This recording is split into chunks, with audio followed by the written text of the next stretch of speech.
좀 빠르면 이제 3월 말이니까 4월 이제 다 됐잖아요. 네. 4월 뭐 초순 정도, 중순 정도 그때쯤부터 그런 장세가 이제 곧 올 수도 있다고 생각을 해요.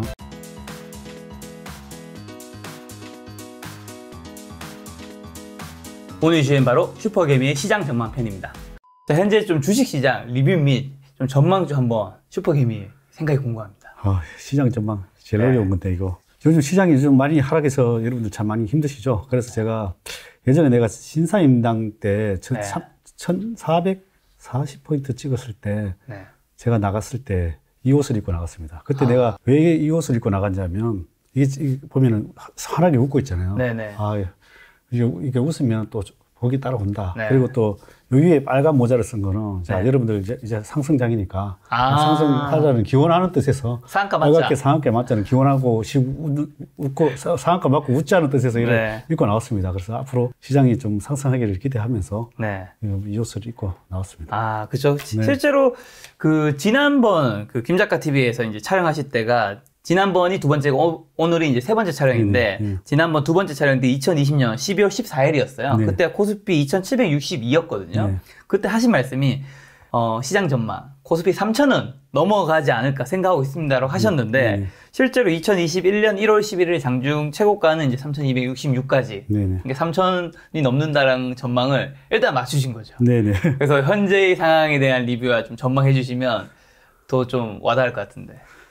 일단 정말 참 좀 우려스러운 거는 여러분들이 최근에 너무 개인들이 뭐 1월 달에 너무 자금이 많이 들어오면서 시장이 이렇게 과열이 됐는데 많이 샀다는 거죠. 그렇죠. 그래서 사실 인간 지표라고 하죠. 사람들이 군중들이 이렇게 살 때 인간 지표로는 사실 별로 안 좋았습니다.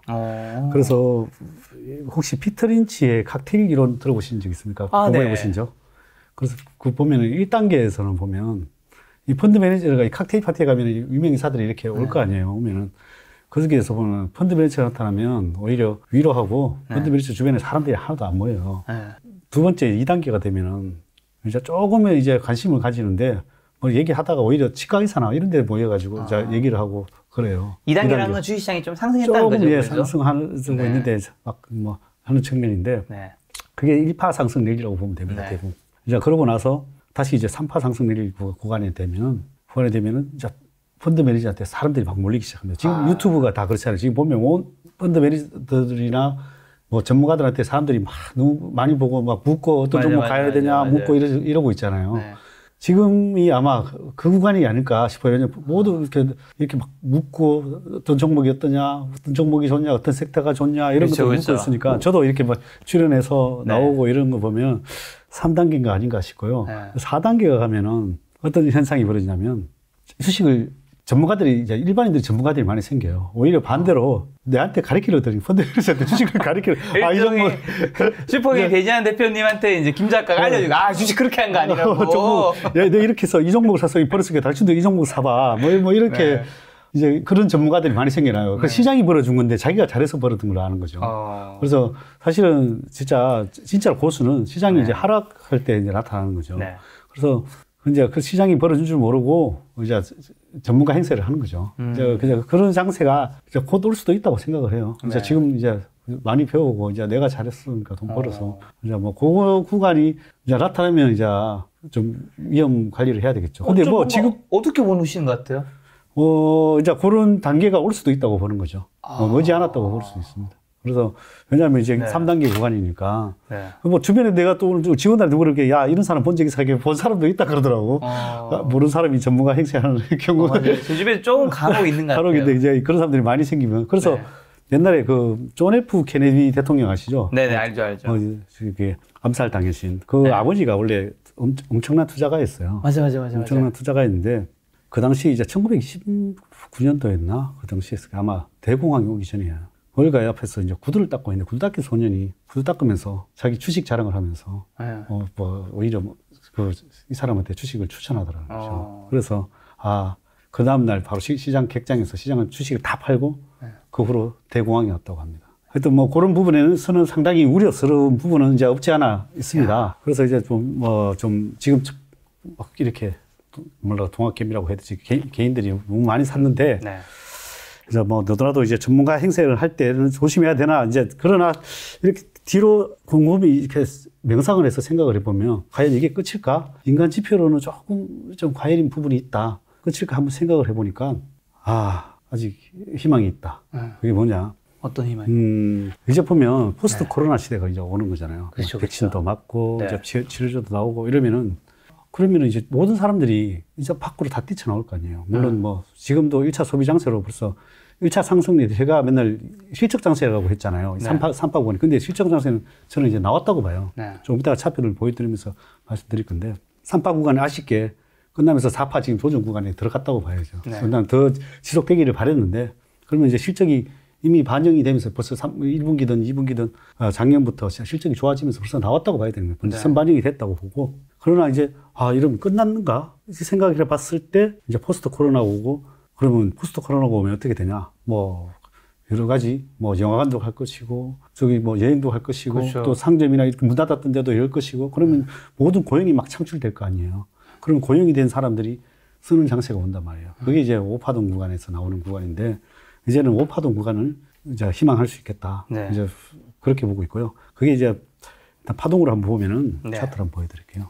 파동 일단은 이걸 파동 이론을 보기 전에 이게 종합지수 내가 과거 차트를 한번 이렇게 모아서 들고 나왔어요. 이게 어떻게든 파동에서 어떻게 좀 여러분들한테 과거를 바탕으로 네. 여러분들이 저 미래를 예측하는 방법이 있잖아요. 네. 저도 뭐 이렇게 맞출 수가 없으니까 네. 일단 과거 차트를 한번 내가 한번 다 들고 나왔어요. 지금 이렇게 보는 거는 IMF랑 좀 비슷하지 않을까? 네. 이런 생각은 들어요. 일단 IMF 때 보면 이 저점 대비 이거 좀 확대를 좀 해야 되겠네요. IMF 때 보면 여기 7캔들이 상승을 하고 네. 한 2캔들 이렇게 조정구고 또 하나, 둘, 셋, 넷, 5캔들 상승하고 또 한 2달, 3달 조정을 보고 2달 상승하고 이때부터 이제 다시 마감을 했습니다. 이렇게. 그래서 이제 일단은 요랬고 요거는 이제 2002년도 요거 가치주 상승 2003년부터 보면은 네. 여기서부터는 한 13캔들 상승하고 한 5캔들 5달이네요. 캔들이랑 5월봉이니까요. 5달 조정이고 그 다음에 여기 보면 17동안 상승하고 또 보면 한 15달 조정 보고 그 다음에 9달 상승하고 이렇게 마감을 했어요. 네. 근데 지금 움직이는 구간은 아주 짧게 움직이고 있죠. 짧게 움직이고 있는 게 조금 어떻게 보면은 뭐 안 좋은 거죠. 너무 짧게 움직이고 있으니까 6달 상승하고 2달 쉬고 지금 한 뭐 3달 상승하고 지금 2달 쉬고 있는 상황입니다. 네. 그래서 이게 사실은 저는 여기서 좀 더 가주기를 바랬는데 네. 어쨌든 지금 4파 1파 상승, 2파 조정, 3파 상승, 4파 조정 구간으로 보여집니다. 네. 또 하나 내가 비슷한 걸 하나 보여드리려면 IMF 때 92년도 이것도 좀 비슷하게 볼 수는 있어요. 여기는 한 92년도에는 한 10캔들 정도 상승하고 10달 정도 상승하고 네. 3달 정도 조정을 보고 또 5달 상승하고 이렇게 여기는 한 7달 정도 조정을 보고 그리고 한 2달 상승하고 한 3달 상승하고 마감을 했습니다. 네. 그래서 뭐 이렇게 좀 길게 나올 수도 있고 IMF 때처럼 또 짧게 나올 수도 있고 그런데 이제 일단 파동으로 다시 한번 가겠습니다. 지금 코스피 파동이 이제 크게는 이렇게 중기 파동이라고 합니다. 중기 파동은 이렇게 1파 상승을 마치고 중기 파동 2파 이렇게 조정을 주고 지금 3파 상승을 마치고 지금 이거 거의 3파 때랑 비슷하게 4파 조정을 주고 있는 상황입니다. 그래서 저는 여기서 한두 달 내로 빨리 상승을 하면은 3파 상승이 이제 계속 지속되기를 좀 더 가주기를 바랬습니다. 네. 근데 더 운이 안 좋게도 어쨌든 4파 조정 구간에 들어온 것 같아요. 그렇다면 이제 5파 상승에서 어느 정도 좀 많이 가주기를 기대하는 수밖에 없는 것 같습니다. 그래서 일단 파동으로는 그렇고 그래서 뭐 요 파동이 보통 그렇게 가지도 하지만은 단기적으로는 1파 단기적으로 파동 여기서도 보면 1파, 2파 조정, 3파 상승, 4파 조정, 5파 상승 이렇게 갔거든요. 여기도 보면은 1파 하락 보통 A파, B파, C파라고 하는데 A파, B파, C파 하락은 끝났는데 한 번에 더 파동이 보통 제 같은 경우에는 뭐 보면 5개 떨어지는 것도 5개일 때가 많더라고요. 지금도 그래서 이것도 보면 A파, B파, C파, D파, E파 이렇게 뭐 하고 5개 정도를 마무리하고 있는 걸로 보여지고요. 네. 그래서 다행히 채널 하단에 이렇게 보면은 이렇게 2,950에서 뭐 2,900까지는 이게 박스권이라고 보여져요. 네. 그게 뭐 더 길어질 수도 있고 더 늦어질 수도 있고 그렇다고 더 길어질 수도 있고 근데 제가 봐서는 아마 뭐 1분기 실적 발표 중이 되지 않을까 그렇게 예측을 하고 있습니다. 네. 뭔가 조정이 좀 더 있다는 얘기인 건가요? 조정보다는 이제 내가 봐서는 여기 뭐 2,900 이하면은 지금 예를 들면 지금 수급이 꼬였잖아요. 수급이 꼬였는 게 이제 외국인 기관들은 계속 팔고, 네. 기관들은 팔고, 개인들만 계속 바치고 있는 형국이다 보니까, 네. 지금 이렇게 상승 구간에서는 솔직히 이게 개인들이 끌고 가면서, 왜냐하면 위로 계속 완전 불안하니까 나도 사야 되겠다. 위로 사게 돼요. 그렇죠. 그런데 지금 계속 상승 구간에서는, 그런데 지금 하락 구간에서는 개인들은 위로 못 산단 말입니다. 언제 뭐 떨어질지, 뭐 더 떨어질지 불안하니까 못 산단 말입니다. 그래서 개인들은 여기서 지켜낼 힘은 없다고 생각을 해요. 현금은 있어도. 개인들은 뭐 이렇게, 지금 이런 구간에서는 위로 사지는 못한다. 네. 그렇다면, 이제 기관하고 외국인이 사야 되는데, 그렇다면 네. 결론은 1분기 실적 발표 나는 시점에 네. 시점 전으로 이제 실적 발표 전에 벌써 뭐 나오겠죠. 네. 뭐 펀드 매니저, 애널리스트든 자료가 나오면 그때쯤에 이제 아마 기관들이 매수가 들어올 거고 연기금도 매수가 들어올 거고 네. 뭐 연기금이라 계속 팔 수는 없잖아요. 네. 파는 돈을 또 주식이 하락하면 어제 같은 경우에도 들어오잖아요. 네. 그래서 그때쯤이 아마 분수령이 되지 않을까. 그러면 이제 그때 실적 발표가 나오면서, 네. 이제 다시 이제 실적이 잘 나오는구나를 확인하고 가는 장세가 그때쯤 전으로, 그러니까 4월, 좀 빠르면 이제 3월 말이니까 4월 이제 다 됐잖아요. 네. 4월 뭐 중순 정도면은 이제 실적 예상치가 나오니까. 네. 그때쯤부터 괜찮으실 거로 보였습니다. 올해 실적들은 좀 어떻게 보세요? 뭐 실적은 잘 나올 수밖에 없죠. 우리나라 뭐 수출 지금 또 환율까지 좋아져서 뭐 네. 삼성전자 같은 경우, 예를 삼성전자 같은 경우에나 뭐 현대차 같은 경우에는 환율까지 수혜를 보고 있으니까 네. 뭐 그러다가 지금 뭐 없어서 못 파는 정도니까 뭐 실적은 잘 나온다고 보여지는 거죠. 그럼 실적이 잘 나오면 다시 올라갈 수 있는 여지가. 그렇죠. 이제 왜냐하면 수급이 이제 들어오는 거죠. 근데 살 수 있는 위로 싸줄 사람은 기관밖에 없는 거죠. 지금 현재 사람은 기관이나 외국인이나. 네. 그래서 뭐 그때쯤 되면 기관 외국인 자금이 들어오면서 네. 다시 올라가지 않을까 생각을 합니다. 그럼 이런 장에서 지금 개인은 어떻게 해야 돼요? 지금 뭐 좋은 실적이 발표될 확률이 있고, 좋은 실적이 발표되면 기관들이 들어올 확률이 있으니까, 지금 사야 되는 건가요? 아니면 좀 더 떨어질 수도 있으니까 좀 기다려야 되는 건가요? 일단은 뭐 3천 이하면은 이제 조정 구간이라고 생각을 하고 조금씩 진입하는 건 괜찮을 것 같고, 또 너무 과열이면은 또 일본 조금씩 매매를 해서 좀 줄이고, 이런 것들을 기관들이 외국인들이 들어올 때까지는 좀 약간 그런 매매 전략의 포인트에서 접근하는 게 좋지 않나 생각합니다. 그럼 시장이 어쨌든 지금 유동성이 되게 많이 풀렸잖아요. 네네. 기업 가치 요즘에 뭐 유동성 어느 쪽 좀 바라보고 좀 투자해야 될까요? 일단 기업 가치를 먼저 보는 게 최우선이고요. 오늘 같은 경우에도 사실 좀 빠지는 원인 중에 하나도 어떻게 삼성 바이오 사이언스가 오늘 상장 이슈가 있던데 60조가 돈이 몰렸더라고요. 그럼 여기서 주식 팔아서 들어간 사람도 있을 것이고, 뭐 하여튼 뭐 현금이 60조가 거의 지금 고객 예탁금이 65조 정도 되는데 60조가 그러다 몰려버렸어요. 물론 주식 팔아 들어간 사람도 있고 뭐 한 사람도 있고 뭐 그러니까 돈을 넘쳐나고 있어요. 그래서 뭐 유동성보다는 기업 가치나 성장성 있는데 투자를 하다 보면 마음이 편하죠. 어차피 시간이 지나면은 회복이 될 건데, 좋은 회사는 예를 들면 뭐 플랫폼 기업이든 뭐 삼성전자든 뭐 현대차든 이런 좋은 기업들이 우상향할 수 있는 기업들은 사서 일단 마음 편하게 들고 있을 수 있잖아요. 기업이 우상향 되는 게 보이니까. 그런 기업들은 마음 편하게 근데 너무 고점에 사서 문제인 거죠. 지금 뭐 삼성전자 얘기는 좀 이따 질문이 있을 것 같으니까 넘어가고, 그래서 너무 고점에 안 사면은 좀 이렇게 고점일 때, 과열일 때만 사지 않으면 돼요. 그거는 이제 좀 이따가 제가 뭐 차트 강의를 할 때 한번 알려드리도록 하겠습니다. 알겠습니다. 그러면 어쨌든 지금 기관이 계속 팔고 있잖아요. 네네. 국민연금이 어쨌든 계속 주식 매도한 이유랑 언제쯤 사면 되는지는 결국 실적이 발표되는 시점이 되는 걸까요? 국민연금은 어차피 이게 뭐 퍼센테이지에 따라서 지금 따라서 16.8% 그 라인이 오면은 뭐 팔 수밖에 없는 시스템으로 돼 있고요. 그래서 지금 최근까지 팔다가 최근에 또 하락하니까 또 어제 같은 경우에는 매수가 들어오더라고요. 그래서 뭐 파란 것들이 계속 떨어져서 또 살 수 있는 그 여력이 생긴 거니까 또 밑에서 살 수 있는 자금이 생긴 거죠. 그래서 뭐 좋은 역할을 하고 있다고 봐요. 그래서 국민연금은 포지션은 어쩔 수 없다. 이게 국민연금에 하나의 더 팁이 또 하나 있는 게, 일단은 사실은 이게 사실 정치하는 사람들은 약간 포퓰리즘이 있을 수밖에 없잖아요. 그래서 포퓰리즘을 할 수밖에 없는데, 이게 그리고 또 언제 타이밍을 써야 되냐, 이것도 어떻게 보면은 이 타이밍이 상당히 중요하거든요. 정책을 펴는 타이밍도. 근데 이제 어떻게 자기 정권에 유리하도록 펼 수밖에 없거든요. 그렇다면 지금 내 생각에는 지금 현재 총선이 아니고 뭐 서울시장 선거, 부산시장 이쪽은 좀 포기한 것 같고, 그래서 내가 봤을 때 대선을 노릴 것 같아요. 대선에서 이걸 써먹으려면은 이런 건 어떻게 보면은 쓰는 정책 자체가 국민연금 예를 들면 주식 비중 늘려라, 이런 걸 늘리게 해주겠다. 이런 것들을 멘트는 내가 봐서는 내년 대선 전으로 나오지 않을까. 내년이요? 내년 대선 전이니까 뭐 아마 대선 전이니까 뭐 3월이잖아요.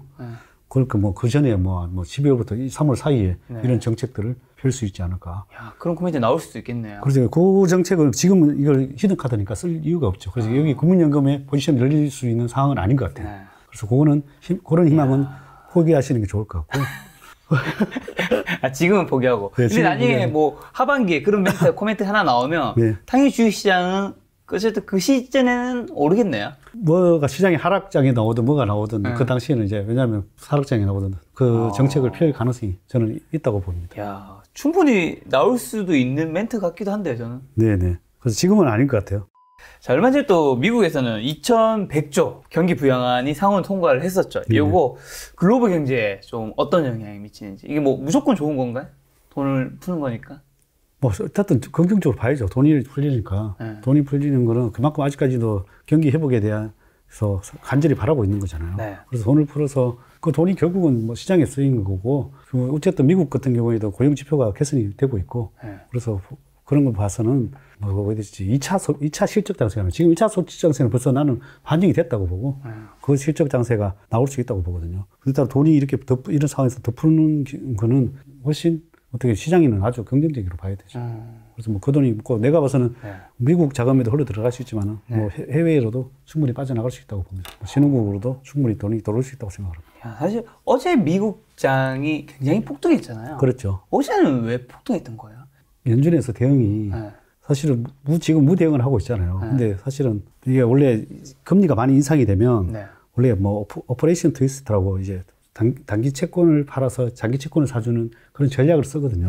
이제 시장에서 바라는 거는 야 금리 올라가면 너희들이 그런 정책에 대한 코멘트를 해라 이런 건데 코멘트를 안 하니까 그만큼 제가 봐서는 자신 있다고 보여지는 거죠. 그런데 그래서 내가 봐서는 사실 금리가 지금 5%대에서 7% 자꾸 왔다 갔다 했는데 사실은 그게 원래 김 작가님 같으면은 그 가격대면은 그래서 그 금리 받으려고 주식 팔아서 그걸로 이동하겠어요? 아니요. 안 하죠. 그래서 제가 봐서는 이게 사실은 아무 문제 없다고 보는 거죠. 그래서 한번 제가 또 금리 차트를 내가 한번 들고 나왔는데요. 옛날에 이게 12년도에요. 11년도에 금리가 3.5%까지 상승을 하니까 종합 그때 지수도 안 좋고 이러니까 무슨 정책을 폈냐면 오퍼레이션 트위스트라는 정책을 펴면서 단기 채권을 팔고 장기 채권을 사주면서 금리가 이렇게 확 떨어졌습니다. 금리가 확 떨어지면서 그러면서도 이렇게 금리가 보면 1.5%까지 하락을 하고 1.5%까지 하락을 하고 그러면서도 지수는 계속 상승을 하면서 금리랑 동막 상승을 합니다, 보통. 그래서 그 금리가 이렇게 올라간다고 해서 굳이 나쁘게 볼 필요는 없습니다. 그래서 뭐 보면은 여기 보면 3%대까지 상승을 하면서도 종합주가시는 계속 상승을 하잖아요. 그죠? 금리가 오른다고 꼭 주가 떨어지는 건 아니네요. 네네. S&P 500을, 그래서 금리가 오르면서 원래는 같이 상승을 합니다, 원래. 그래서 이제 그만큼 경기가 좋으니까, 야, 하지마 하면서 금리를 쓰면서도 시장이 이제 점점 과열로 치닫는 거죠. 이제 원래는 이제 그러면서 금리가 지금 1.5%, 뭐 1.8% 이렇게 간 거는 사실은 당연한 현상이라고 봐요. 지금 그만큼 실무 경기가 좋아지고 있다는 현상인 거예요. 그래서 여기 보면 지지라인이 보면 여기서 딱 어떻게 보면 지지선이 있거든요. 저항선이라고 해야 되죠. 여기서 보면은 여기 저항선이 있기 때문에 여기 또 뚫기는 당분간 쉽지 않을 것 같아요. 그래서 그렇게 걱정 안 하셔도 된다. 그래서 내가 봐서는 이제 그런 시장에서 미 연준이 이제 내가 봐서는 큰 모멘텀을 큰 멘트를 하지 않을 것 같고요. 그냥 이대로 그냥 방치할 것 같아요. 방치할 것 같고 시장에서 알아서 이 정도는 2% 넘어가지 않는 이상은 크게 만약에 2, 3% 갑자기 급등한다. 그러면은 이제 그 정책을 쓰겠죠. 오퍼레이션 테스트. 이 그래프 보니까 그냥 제가 갑자기 그냥 드는 생각은 정말 그냥 이 S&P 500 그래프만 봤을 때는 그냥 매달 월급 나올 때마다 그냥 계속 샀으면 아무 생각 없이 여러 방송 들으면서 고민하지 말고 차라리 ETF만 사도 그렇죠. 왜 미국 주식 해야 되는지 참. 그러니까요. 우리 한국 차트는 이러진 않았잖아요. 그렇죠. 한국은 또 한 10년 동안 스테이블 했죠. 10년 동안 스테이블 했죠. 그렇죠. 삶 속의 가치가 주식이다. 소비자의 지갑으로부터 매출이 생기고 매출로부터 이익이 나오고 이익이 가치를 만들고 가치가 주가를 만든다. 결국 투자는 우리의 삶이다. 우리는 그 속에서 기업을 찾아야 한다. 지난번 인터뷰했던 가치 투자의 대가 에셋플러스 자산운용 강방채 회장의 말씀입니다. 많은 분들이 물어보셨습니다. 어떻게 하면 강방채 회장의 펀드에 투자할 수 있냐고. 그래서 준비했습니다. 에셋플러스 자산운용에서 투자자를 위한 언제 어디서든 손쉽게 투자할 수 있는 펀드 매매 앱 에셋플러스 앱으로 강반채 회장과 함께하는 투자 되시기 바랍니다. 영상 아래의 내용 설명란에서 다운로드 받을 수 있습니다.